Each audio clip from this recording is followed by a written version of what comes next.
Hello everyone, my name is Oindrila Ghosh. I am a PhD student in the CBEE department with an environmental engineering major working in the Ghosh Lab. Dr. Upal Ghosh's research lab consists of a culturally and racially diverse group of students. Currently, we have 2 postdoctoral fellows, 3 PhD students, 1 graduate student, and 1 general assistant.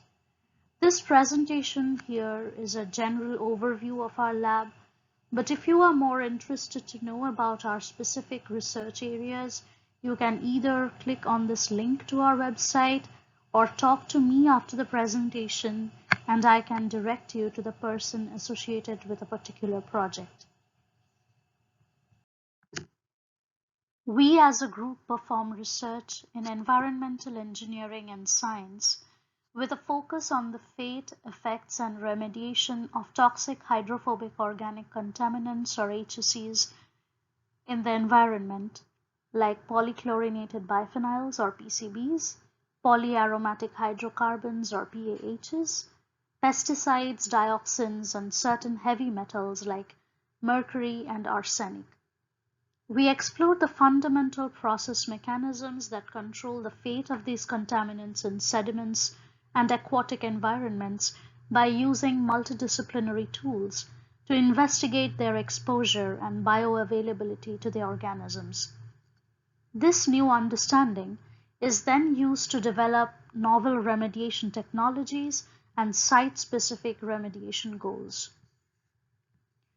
Our projects fall broadly under the following 3 areas of environmental engineering: quantification of the HOCs in the environment using passive sampling and enhancement or optimization of passive sampling methods, assessment of pollutant fate and bioavailability, and thirdly, development, demonstration, and transition of novel remediation technologies for polluted sediment.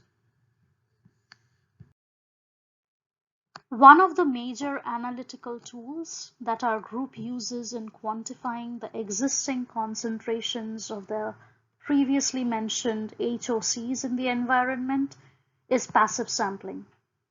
In passive sampling, we make use of the hydrophobic nature of the HOCs and their preference for sorbing into the matrix of a sorbent polymer like polyethylene or PE than staying dissolved in water. The ambient convection and diffusion that leads to the transport of these compounds into the matrix of the sorbent polymer is often technically termed as partitioning. The rate of partitioning of a contaminant into the polymer provides an estimate of the freely dissolved concentration that is a useful metric of the contaminant's bioavailability to the aquatic organisms. Chemical monitoring of these organic compounds in water or sediment using passive sampling methods involves exposing the sorbent polymer in the medium of interest for a substantial amount of time over days, weeks, or months.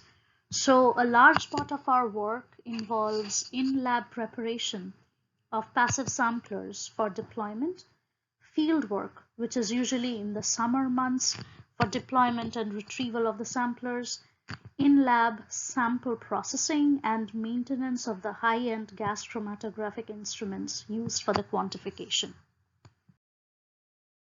So here are some of the ongoing projects that involves optimization or enhancement of passive sampling methods. The paper on the left is one of the key studies that enumerates the new guidances and standard methods used in passive sampling. It's more like a user's manual. The first project is funded by the Strategic Environment Research and Development Program, or SERDIP. It aims at using vibration as a method of enhancing mass transfer. A second part of the same SERDIP proposal is the development of a passive sampling material for methyl mercury. We have extended the same idea for several other contaminants like PCBs, PAHs, PFAS compounds. The third project is an ongoing effort funded by SERDIP and Environmental Security Technology Certification Program, or ESTCP program, at US Department of Defense, DoD, to standardize passive sampling techniques. Solving for the poorly defined matrices of pollutant fate and bioavailability based on the kinetic and thermodynamic properties of the compounds often boils down to a mass transport model. The results are used for estimating the quantity and direction of movement of the contaminants as they move through air, soil, or water. Linking the fate or transport model to bioaccumulation models help in developing targeted remediation strategies for pollution concentrations in fish, and consequently control the exposure to humans and utilize monetary resources more efficiently. Contaminant source tracking has been the primary focus of many of our ongoing projects, starting with the effort funded by Baltimore City for the Back River wastewater treatment plant, to the project funded by DOEE and US Fish and Wildlife Services on Anacostia River, and to the more recent interest from the city of Roanoke for the Roanoke River in Virginia. The work from the Back River study was recently published in 2019. Other than that, there is a separate project funded by the Maryland Department of Environment, MDE, to monitor PCB levels in fish in Maryland. The experimental data is correlated with the predicted PCB levels from food web models to account for bioaccumulation in the fish we eat in a state like Maryland, where seafood is a substantial constituent of the human diet. In addition to the laboratory analysis of impaired sediments and water bodies, our group also takes interest in the development of pilot-scale and full-scale demonstration and transition of novel technologies for remediating these sites. The pictures you see here are from the bioremediation pilot project on Christina River in Delaware that we recently visited.